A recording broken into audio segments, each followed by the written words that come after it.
All right. Good morning and welcome. My name is Brandon Laws. I am the Director of Marketing at Xenium, and I will be your moderator for today's webinar in an effort to bring you more relevant content, not only just HR content that we typically bring, but we're really trying to focus on some business-focused topics so that, whether you're an HR person, you can become more of a business partner to the executives on your team, the senior leaders, and for you who may be an owner or an executive, these are the things and the topics that we find that our employers are worrying about. So we partner with Core on this webinar, how to keep your business data secure without spending time worrying about a breach. And I'm really excited about this webinar. So before I turn it over to Scott, who I have from Core, I'm going to go over a couple housekeeping items and then I'll get out of the way. So today's webinar, we're going to have a 30-minute presentation around there. Well, depending on how fast Scott can get through his content, but we'll make sure that we leave at least 10 to 15 minutes of Q&A, and we'll get you out at 10:45 Pacific time. If you have any questions throughout the presentation, I'll be monitoring that. That's kind of my role as moderator, and I'll obviously moderate the Q&A. But enter questions that you have into the chat window, and if it's quick answers, I can get back to you right away. Otherwise, we'll save it for the Q&A at the very end. The question that we always get time and time again is, are the slides and recording available to attendees? And oftentimes, if you want to share it with your team, or if you have to jump off because you have a call or something like that, we'll definitely make sure to have the slides and recording available to you. And usually we send those out within a day's time. Hopefully by today, I can send you an email with the slides and recording, but you will definitely have those. And if you want any alerts about new events, new webinars, or other content from Xenium, just go to our website. You can enter your email either in the live chat window that we have, or if you scroll about halfway down on the website, you can enter your email address there. We have tons of great stuff out there. There's podcasts, we have web courses, and ongoing events. And in fact, we have two or three webinars published that we have coming up through May or June. So go make sure to sign up for those as well. Okay, I'm going to give an introduction real quick to Scott. Scott is the Senior Vice President at Core Business Services. They were recently acquired after Scott has really founded and developed this business. Scott founded Core in 2006. He realized that there was such a need for small and medium-sized businesses to manage all the technology, and I imagine Scott would believe that this is more true today than it was in 2006. There's so much technology around that it's so ubiquitous that I think we all need a little bit of help with our systems. And really, Core focuses on monitoring client software and hardware issues so that they can catch it before there's ever a crash. So it's kind of that peace of mind factor. And, they've been a great partner to us, and I'm really excited to have Scott here. And real quick about me, I'm a director of marketing at Xenium. My name is Brandon. You probably see my name on emails and other pieces of content that we get out. But I'll be behind the scenes today, and I'm going to turn it over to Scott right now. Scott, welcome. Thanks, Brandon. Thanks for having me, and excited to chat security today. So as we jump in, and again, we'll have a decent amount of time for questions at the end, and I always try to preface some conversations with, all of us probably have a lot of content coming at us and attend different webinars and presentations, and I really think the goal should be, can you take one or two things out of today's presentation back to your business that could make an immediate impact? So quite a bit of content coming at you. Again, can you take one or two things back, make an immediate impact to your business? Hopefully you'll be able to take some of those things today. So the preface really I want to start out with is the goal being we need to keep our data safe, keep our company data safe. Really the thing we need to do as HR leaders, as executives, as owners is ask our employees and really train our team to treat company information as if it was their own. And so as we go through the presentation today, we'll talk through different ways that A, they are affected personally when there is a breach, and B, how as leaders we can help the company develop better security postures to keep our data safe. So it doesn't always rely with only in IT. I know we have quite a few HR professionals on the phone today, so we're going to target that a bit, and really how even HR can and probably should have a bigger play in terms of security and breaches. So two pieces we're going to focus on today as we really talk about developing a better security posture and keeping data safe. One is phishing, so email phishing and phishing attacks, which I'm sure we're all somewhat familiar with because we've either clicked on something we shouldn't have, or our CubeMate has, or we've heard of an issue. And the other one is passwords and password policies, password hygiene, and how we can do a better job there. And so just as we jump into that, kind of two stats I just want to lead off with is that 91, so in relation to phishing, 91% of breaches come from or start from a phishing attack. So 91% of all breaches come from a phishing attack. You know, a lot of people I talk to still think hacking is the big thing that causes breaches, and that somebody hacked in through our firewall, stole our data, but really it's coming through emails into the organization that somebody is clicking on something that they shouldn't. And the other piece as we talk passwords will be that the average person has 130 different logins out there on the web. So they have a username and password tied to an email address 130 different times out there on the web. And the problem being that when we don't have good password policies or password hygiene, that all of a sudden we have the same password in a lot of different places, which can lead to breaches. So we're going to talk through both of those distinctly. We're going to talk through phishing, we're going to talk through password, and then we're going to kind of wrap it all together with how do we develop some material, some policy, some training. How do we keep it front of mind for our staff, for our team, to do a better job to help keep the organization secure?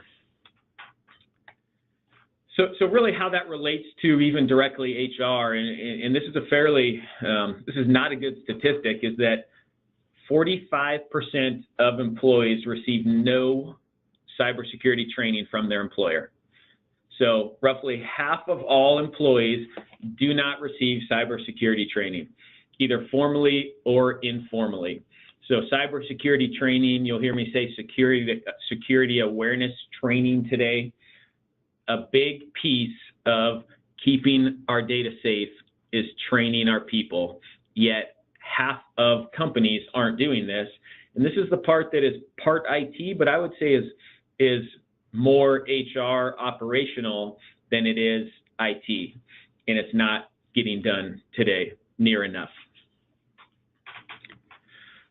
So as we jump down, we're going to talk the password piece first, then we'll come back to phishing. So as we jump into passwords and just how critical passwords are overall, just some stats to kind of tie it together. Every day in the U.S., 8.2 million passwords are stolen every day. So you can obviously do the math and determine, you know, what that annual or per minute figure is, but it's a lot of passwords stolen every day. 44% of people change their passwords once a year or less. So a lot of passwords getting stolen and a lot of people keeping the same passwords in play consistently, either forever or at least on an annual basis. And then 61% of people use the same passwords across multiple websites or multiple accounts, or maybe they log onto their work computer with the same password that they use for Facebook or LinkedIn or Amazon or something else. So people are using the same passwords across multiple websites. So when we really tie those three stats together and we say, hey, 8.2 million passwords are stolen every day, we know as we move that most people aren't changing those passwords. So the password that was just stolen is probably in play for quite a while. And then we know that a lot of people are using the same passwords across multiple accounts or logins, it gets fairly scary because when a password is stolen, the chances of that password working in a different account or for a different website or for a different login increase pretty dramatically. A quick real world scenario of this, and when we say how breaches start, how data gets stolen, there's a CIO that I know that hired a company to do a penetration test on his company, 300 user company, hired a company, an IT security company, to do a penetration test on his company. A penetration test is when you hire good guys to try to break into your network to expose some weaknesses before the bad guys do. So hired a company to do a penetration test. The first place that the IT firm started was to go to the dark web, the bad part of the internet, and get some stolen usernames and passwords that were tied to that company's domain name. So company emails at abccompany.com were out there on the dark web, and passwords were associated to those. One of the passwords was for the company COO's email, which was shown on the website as well, so public information. And the password was something to do with the Oregon sports team, so some form of go Ducks, Ducks are the best, something to do with Ducks. So the penetration testing firm took a play on that and used all of the Oregon sports teams, so Blazers, Ducks, Beavers, Pilots, and put it into a program that generated a lot of different passwords using those sports teams. As they did that and then used those passwords, they were able to generate the correct password because the company's administrator password for their network was also a playoff of an Oregon sports team, and gained full access to their network. So it kind of gives you a quick real-world scenario of how a password stolen, normally they're stolen and tied to an email address, can really help you gain access to a network. So password hygiene, password policy, pretty critical. So not to scare you, but I'm hoping as we go through this, your password is not on this list. So most common passwords today, 1, 2, 3, 4, 5, 6, password, add the 7 and 8. And then again, hopefully none of us have one on the list here, but common passwords today, I think this is the top 25 passwords in use today. Again, hopefully we've got a little more complexity in your real world. So some pieces though, as we talk passwords and for yourself and to talk to other people, is never, never, never tell anyone your password and never write it down. Too often, your neighbor, CubeMate neighbor knows your password because they might need to get into your computer once in a while. And way too often, people's passwords are either under their keyboard, behind their monitor. The thought is when you give somebody else your password, they have your identity. So anything they do on the network is linked back to you. So A, your password is now compromised and can go elsewhere. B, it's scary for your own perspective because if something is done wrong with that username and password, it's definitely going to point back to you. So never tell it to anybody or write it down. And always tell IT when it is compromised so it can be changed. And always create strong passwords, which we'll come back to strong passwords as that's a big point and can talk about that more as well. And you say, but, you know, IT might ask for it from time to time, so you bet. So if IT needs your password, talk to them, and they might need your password. Not a chance. So if you are okay with that statement, remember we just said a slide and a half ago, don't tell your password to anybody. So IT should not ask for your password in the first place, and you should not need to tell them your password. IT has the tools to log into your computer, to reset your password, to gain access to what they need to gain access to without having your password. Again, giving your password to IT is just like giving it to your CubeMate. Should not be needed to be done. Sometimes IT people can be lazy and ask for your password rather than reset it. Sometimes we're lazy and think I don't want to have to reset my password, so it's easier to give it to Fred on the help desk. He can fix my issue, and then I can keep going. Should not give your password to anybody. If you do give it to IT for some reason, once they're done fixing your issue, typically they should make you reset it, or you should reset it on your own. So what is a strong password? Discussion we have a lot, because a lot of us create strong passwords and then don't remember them, which leads us to write them down. So what is strong? Is this a strong password, ball hidden red sun, or is this a strong password, W3 $, lower E, F9, Q? You know, over time, a lot of us have really been trained to say, when I do this presentation live and ask for a show of hands, majority of the room definitely raises their hand at the lower of the passwords and says that's stronger. Problem is, today, really, we're moving to a world where passphrases are stronger. So the top one would be stronger. And when we look at why it would be stronger, it's really because it's longer. So length in passwords matters more so than complexity. Length, because when a password is just being randomly generated or randomly hacked, it's really a matter of how long does it take to do that. And the top password in this case is twice as long as the bottom password, which means it's going to take an infinite amount of time longer to actually crack the top password, even though it is more complex. Typically, as we know, though, a website or even our work login will probably mandate some sort of complexity. So you could still add some complexity to a passphrase by capitalizing the B, making the A an @ sign, doing different things, add an exclamation point to the end.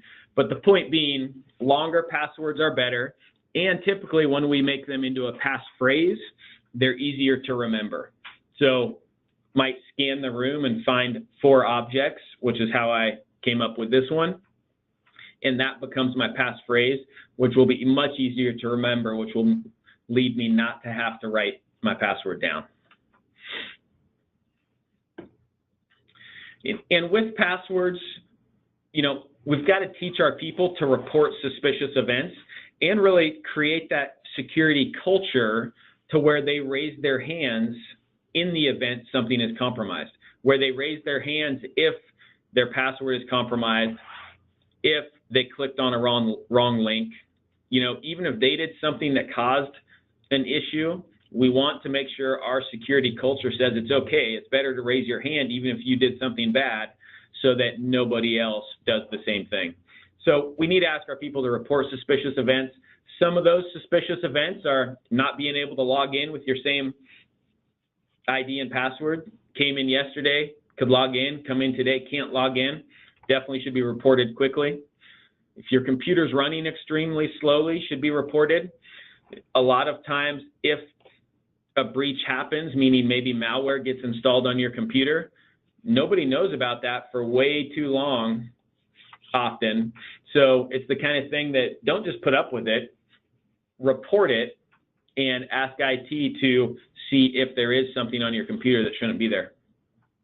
If you see unauthorized changes to documents, you were working on a document yesterday and today it was changed, report it.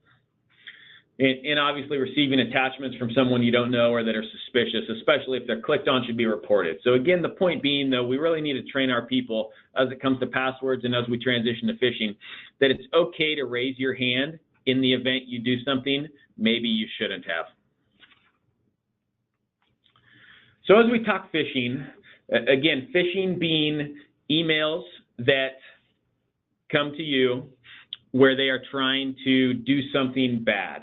So the 2 types of phishing are credential harvesting.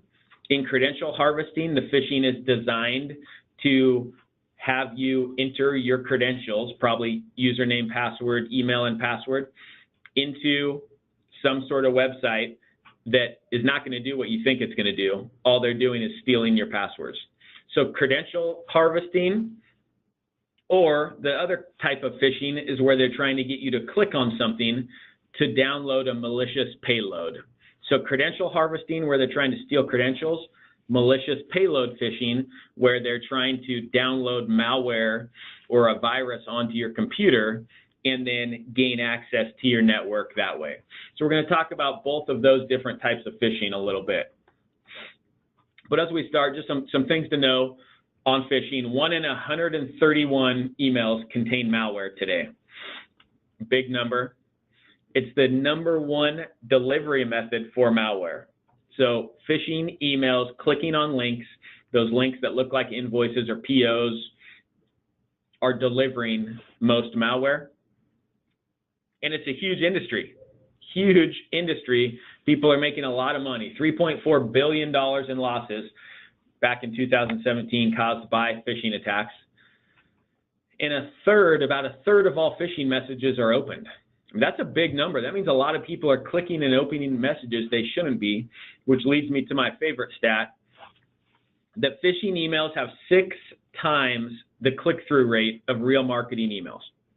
So we all get a lot of marketing emails and sign up for things and get on marketing lists and hit delete pretty quickly.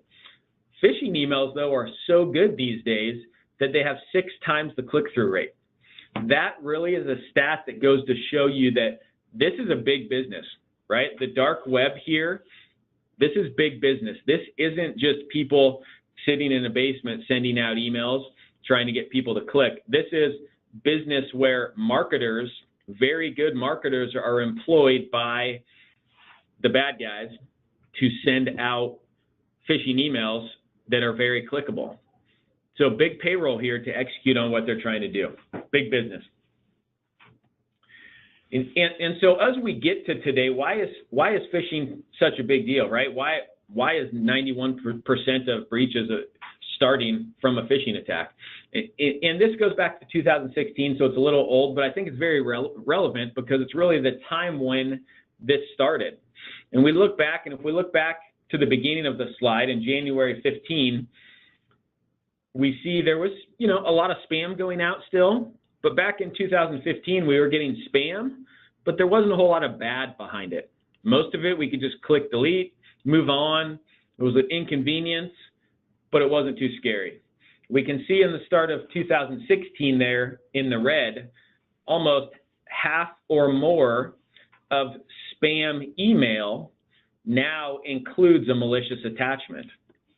So the bad guys saw that spam was a good medium to deliver with, and they thought, why don't we start attaching malware to it? It'll be the easiest entry point into a business, and they were being successful with that. So that's why it has become such a bigger thing. The bad guys are having success with it, so they're continuing to grow that means with credential harvesting and with malicious payloads. And so as we talk phishing, we've all seen a phishing email like this. Today, not as much, but when phishing just started, we used to get the emails that were from a Nigerian prince or somebody overseas, and they were poorly written and plain text, and people still fell for them once in a while. But we look at that now and think, man, we used to pat ourselves on the back for catching that fish, when really that's not a great means. Today, phishing looks much better. And I took these 2 examples that came directly to me, and neither of these are perfect, but they're not horrible either. And they are both Office 365, which is something we utilize internally, which I'm sure a lot of people on the phone use as well. And so they're targeted. And so we see today, knowing that a lot of people use an Office 365, or a lot of people use Apple or iPhone, a lot of people use Google or Amazon, we see a lot of phishing attacks targeted to these big online providers because they are such well used amongst most people. And by throwing that Office 365 logo in the email, it looks kind of legit if you're working quickly. And a lot of people click confirm account when you confirm account, or a lot of people click view document. When you do that, in both scenarios, it's going to take you to a website that tries to look like Office 365, and the goal is that you enter your credentials there and your credentials are stolen. So phishing is looking much, much better all the time. Another example of a new school phishing, we all have probably seen a LinkedIn invite. I tell this story somewhat embarrassingly, but still like to tell it. This was actually a phish test that we ran internally on our company. Looks pretty legit when you see it, other than that it says hi test first, which when we sent it out said the person's last name and first name. Looks pretty legit. We've all seen emails like this. It mimics the LinkedIn. Everything looks correct. We sent this internally, and we're a team of about 40 within the IT division of our company, and being in IT, we're a lot of younger single dudes. So they get hit up by somebody on LinkedIn that's a recruiter that's also somewhat attractive. And let's just say a lot of our guys actually hit accept here. So failed our own test a little bit internally. And when you look at, this email, what is wrong with this email? Why should I not click on this email? And this is a really good one. But if you look at in the top left, the domain name, linkedin-communication.com, that's actually not LinkedIn's domain name. Their domain name is LinkedIn. So everything looks correct except one piece tells you this is not from LinkedIn because it's from the wrong domain name. My favorite example of new school phishing, again, not because it is a perfect looking email. I think it looks fine. It's from the correct domain name in the top left, so that was spoofed. It looks fine, looks okay. What is really concerning though is step 2. So once I click on sign on to account online in the middle of this email, it actually takes me to this page, which at the time this email was sent out looked exactly like Wells Fargo's website, but it was not their website. So not only did we send out a solid phishing email, not only did we spoof the domain name in the top left so it actually looks like it's coming from Wells Fargo, a whole other web page was created to look just like Wells Fargo. And if you didn't look at the domain name to know that it wasn't their exact domain, it looks exactly legit. The problem is when you log in on the left there under view your accounts, you're not going to log into your Wells Fargo online banking page. Instead, the bad guys just got your username and password, and now they can log in. So really, really big business here, and have design behind it to be able to get this complex and really make it look this real.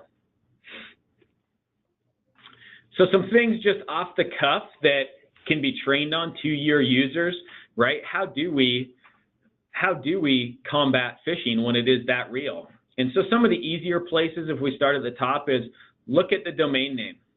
Make sure the domain name is from the correct company. A lot of domain names from the bad guys are changed just a little. So we've seen Microsoft instead be Milcrosoft, the L instead of the I, in a quick glance, and you look right over it. In the example on the screen, you can see they, instead of Amazon Canada, they missed the A, but the @ sign on a quick look, you still see the A. Going down the page, we also see generic pieces make it somewhat suspicious. So everybody that's marketing today pretty much has your name and is able to send out a mass email, but autofill your first or last name. So when it's generic, there could be something to look at. And then before you click on any links, you should always be hovering over the link. When you hover over the link with your mouse, it'll actually show you where you go. So any of us could send an email and type in a link, but then if we right click it and change the hyperlink, it can take us to a whole different page. So hovering over the link is an easy place to start to make sure that what you click on is actually where you're going to go. So real world example of a phish test email. So we worked with a client of ours. a good-sized client of ours, and we're in the process of initiating a security awareness training program. And the first part of that was, well, let's test our users today and figure out how many are clicking on things they shouldn't. How many are getting phished? So in this example, we sent out around 265 emails. The company used Office 365, so we made the phishing campaign look like an Office 365 email. Of the 265 that were sent, it was roughly 155 or so opened the email. So came into Outlook, they double-clicked it, opened the email at that point. Not horrible, not great also, but not horrible. 155 opened it.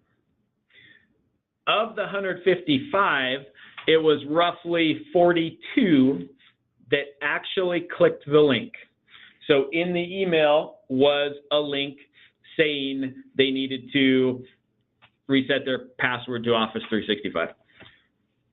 Of the 155 or so, 42 or so clicked that link, which took them to a web page that asked them to enter their Office 365 credentials, to enter their email address and their password. Of those 42, it was about 26 that actually entered their credentials.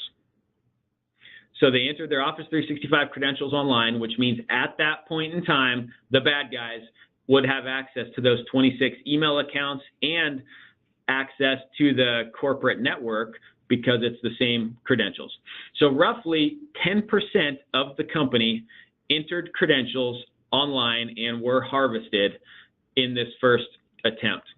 And this was before training had taken place. But it really goes to show, and as we've done these at smaller scales or larger scales, this is a pretty good scenario and a pretty good estimate that if you don't have training in place, the amount of click-throughs and credentials entered is going to be fairly large.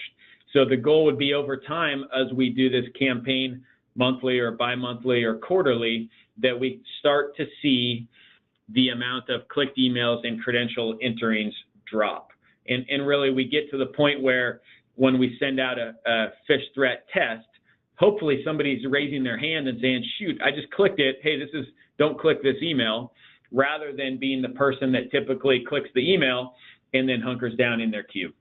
We've got to make security something that can be talked about. So why does phishing work? Social engineering work? We're curious. People are curious and they click because they're curious. It's also a habit. It's a habit when an email comes in, I click and I move on. It's typically a sense of timing as well. I talk about phishing and security all the time, and about a year ago I was working with the bank on something and they had sent me a DocuSign email, and the DocuSign email came in roughly about noon on a Tuesday. On Wednesday I was working through my email, kind of in a power hour of getting caught up on email, and a DocuSign email came in. And in my head, in about a second and a half, it processed that, hey, it's roughly noon. A DocuSign email came in yesterday. I'm getting another one today. It's probably been about 24 hours. It's probably their auto reminder. All of that processed in my head real quickly because I was focused. I double-clicked it. That fast, I clicked the link, which took me to another website. And as I clicked the link, I'm looking at the email and I realized, oh, shoot, this is not really a DocuSign email. But I talk about this all the time. And because I was really working quickly at the time, and because of timing in regards to yesterday, I got a real DocuSign email, I clicked. And then trust being the last piece. So trust that, hey, I'm getting this email from somebody I know, it must be real. Well, what if their credentials were leaked and somebody's acting as them? So pieces of security that IT people talk about, proactive management is something that has to be done. Systems have to be patched. Point solutions, all companies probably have a firewall or antivirus software, something that at the point defends us. We've got to integrate those point solutions, hope they talk. And the part we're really talking about today is security awareness training, which I would say is one of the biggest gaps in a full security program. And it's the piece that doesn't need to just fall on IT. And the last piece, again, an IT piece, is detecting issues. So what about when things do get through those point solutions? Your antivirus software doesn't pick up the virus. How do we detect and respond that? But as we really put together a true IT security strategy, it's that security awareness training piece that falls to HR or to operations to really implement and help enforce. And what we see is that security risks are reduced by about 70% with proper training. So by doing that training over time, the phishing example where we saw about 10% of people clicked goes down significantly. So training has to be done. Only about 45% of companies are doing it, but yet when they do it consistently, it reduces the risk 70%. So in wrap up, a few things, few do's and a few don'ts as you really look to extend a security awareness training program to your organization to help keep your data safe. First do is extend it to everyone in the organization. Too many times when training is rolled out, it's rolled out to just IT, or it's rolled out to just lower level employees, or maybe it's rolled out to just executives. It really needs to be extended to everybody in the organization, and it needs to be required by everybody in the organization. Don't just default to videos or classroom sessions that are boring, right? We've all been through too many boring sessions. It has to be relevant. It has to be something that people are going to talk about outside of the meeting. It has to create a security culture that people talk about consistently. Maybe even if it's funny stuff, real world stories. We want people to talk security outside of the classroom. Do experiment. So each time you send a phishing email, a fake phishing email, make it different. Simulate different attacks or different drills. That way you're training as you simulate and test. Experiment with it. Don't think you're going to teach everything in one session. It's not going to happen. We've got to make sure that we're doing this again and again. Do prioritize different topics. So as we know that I'm just implemented Office 365, we should probably prioritize a phishing attack against Office 365. So prioritize it based on your business. Don't make it generic. And again, same thing we said a minute ago from a don't. Don't assume one session is enough. Too many times we see people get a security awareness training session handed to them when they start with the company. They're there 17 years and they've still never had another one. So don't assume one session is enough. Because with that, what we typically see when companies do roll out security awareness training, we said 45% of companies roll it out. Of that group, a lot of them roll it out still just as a check the box. Maybe HR wants to cover themselves or IT wants to cover themselves. Security awareness training cannot be a check the box. It's got to be a continuous thing, so we're creating a security culture, a culture inside the business where people talk about security, they talk about keeping the business safe, which keeps their jobs personally safe. We want to have those discussions. We want to really initiate a culture of it's okay to raise your hand and say, I just did something wrong, so that it can be stopped before it spreads from there. So we've got to make sure it's not a check the box type program. It's an ongoing program that is talked about regularly. So hopefully that's relevant content delivered fairly quickly, really talking about how do we keep our data safe, two big surface areas that are somewhat outside of IT realm is phishing and passwords. How do we create policies, create training programs to keep our data safe? And a lot of that's through educating our employees and creating that culture of security and making it something that's not just a check of the box. Hopefully that was relevant, something you can take away, and would love to talk through any questions. That was great, Scott. Thank you so much for going through all that. The contact information for Scott shown on the screen right there, scott.anderson@helpmecore.com. And if you need to reach out to me too, my email address is right there. Don't send me any phishing attacks, please. We have several questions. We have about 6 minutes before we need to part. So definitely ask reach out to Scott if you have any questions if we don't get to it. So first question, Scott, and I'm probably going to butcher this domain name here, but question from Derek says, is haveibeenpwned.com a good site to monitor to see if your email address has been involved in any breach?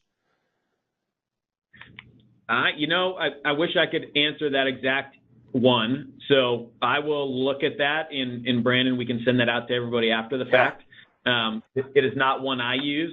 We recommend, though, that companies sign up for a service that monitors the dark web. So as a company, it's best interest to sign up for a service that monitors the bad part of the web and looks for any new domain name, looks for your domain name and looks for any new passwords that have surfaced at it. And so you can get regular reports that say, here's the 27 emails that have credentials on the dark web for sale out there. So definitely a piece of security posture would be to implement that service, a very inexpensive service with a lot of return. You talked about passwords before in depth. For a lot of people who have varying passwords across so many different websites and they can't remember them all, do you recommend storing them somewhere, whether it's in a spreadsheet on their own computer or does that all be from memory? Like, what do you recommend for storage of passwords?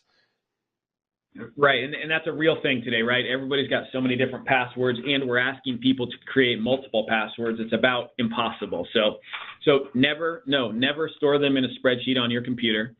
Don't write them down. The best solution is to use a third party like a LastPass. There's competitors as well, but a LastPass type solution that generates extremely random passwords, and B, you keep track of one password and the LastPass or other type of application does the rest for you. Available on mobile devices, on all internet browsers, and that way you can have unique passwords for everything, and it changes your passwords for you regularly as well. So at that point, you've got one unique login that can be ultra complex that you can remember to log into, and then the LastPass or other type of application creates and uses the other passwords for you. That would be our recommendation. So we hear about breaches a lot in the news, especially with big companies like Facebook, where maybe passwords are stolen or something like that. How does that happen, for one? And what typically happens as a result of that? Like, is information stolen and used, or like what do you know about those breaches that we can learn from? Yeah, the how part is, there's the bad guys are pretty much rock stars, right? So just like they can break into our business, they can get into Facebook. How that's used is so when passwords are stolen. So I talked about the LinkedIn example earlier. So in this case, Facebook, passwords were stolen from Facebook. When they stole those passwords, with the password was most likely a username or an email address. So now you've got, my email, scott.anderson@core, and my password, 123456. Because so many people use passwords across multiple sites, now there's programs that the bad guys have that they're going to take that list of passwords to bankofamerica.com. And they're going to try to log into bankofamerica.com with those passwords or to another account and so on. And eventually they're going to hit some of those because we all have 130 different accounts online with passwords, and because we're all reusing our passwords. So it's a matter of, hey, I've got real passwords and real usernames here. They're going to be valid somewhere else on the web just based on statistics. When a breach happens or some sort of attack, what typically happens as a result? Would we know right away that, hey, there's been a breach, or is it like, months or years later when we find out our information's been stolen? Yeah, both, right? At some points you'll know, but the big companies would have to release. So Facebook or LinkedIn are probably going to release if they get breached. But at the same point, if you clicked on a phishing email and it downloaded some malicious payload to your computer, a lot of times that stuff sits dormant for quite a while, or sits and reports back and nobody knows. So it's both, which is why from say a password and login criteria, we say, yeah, you should be monitoring the dark web through one of these services to know when your credentials or your company credentials are out there so you can change them immediately. On the flip side, we should have good policies in place to be doing that on our own, because we know we're not always going to know when there's a breach. So we should be having policies in place internally, such as we need to change our passwords every 90 days, or such as you're not allowed to sign up for Facebook or LinkedIn using your work email address. Mm-hmm. So parts of policy and parts of services you can sign up to help you know when there are breaches. I'm going to do 2 more quick questions and then we'll part. So you'd mentioned that email is typically the beginning of most phishing attacks, and they look like marketing emails. In fact, you even said that sometimes they have a higher click-through rate than marketing messages, which is scary, especially since I'm in marketing. How do we filter out, as organizations, how do we filter out the bad messages while keeping like the ones we want to see? I'll use Xenium as an example. Like, I send a lot of email marketing out about our events, about our content, about webinars, and people want to see those. But with servers that are now blocking out a lot of messages that look like that, where have a lot of links, maybe a lot of graphics, how do you make sure that you see emails like that where they make it through where the other ones don't? And then maybe that's too big of a question. Yeah, that's fully loaded. But let me lead off with, I'm sure you've got a better click-through rate. I'm sure your click-through rate's much better than 6. So yeah, let's just get that out of the way. I think part of what we would recommend is a lot of those additional emails are coming because we all have to sign up for something, to download a white paper or to do our online shopping or something. So it's worthwhile the quick part of the answer is to have a couple email addresses, right? To make sure your work email address is only for stuff for work. And even if you need to download a white paper for work, you're downloading something in your credentials, not credentials, but your email, because somebody wants to market to you, right? So I want to see Xenium's newsletters because there's valid content in it. So I'm going to include my work email there because I want to get them at work. I want to read them at work. They're an educational tool. But maybe when I do something else, I've got an email set up just for the stuff I don't care about any further. So use that email, never check it, but it's there and it filters it out of your normal inbox. Good. Okay, so last question, and then we'll go. If you suspect that you've been compromised in any way through an attack, regardless of the position that you're in, what should the first step be in reporting to somebody in the organization? So first thing should be change your password, or passwords, plural, but change your work password. And then if you're using that password elsewhere, change it in the critical locations, online banking, whatever you think. Change password and then report it to IT. 2 pieces. Okay, good.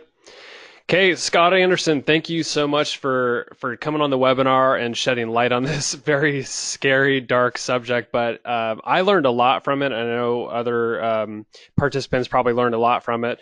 But for anybody that watched this and will get the recording and the slides, definitely share with your team. And then reach out to Scott if you have any questions. His email address is on the screen. We were lucky to have Scott from Core today. And again, I was your moderator today, Brandon Laws from Xenium. Reach out to me too if you have any questions. Have a great day. Again, thank you, Scott. Thanks, Brandon.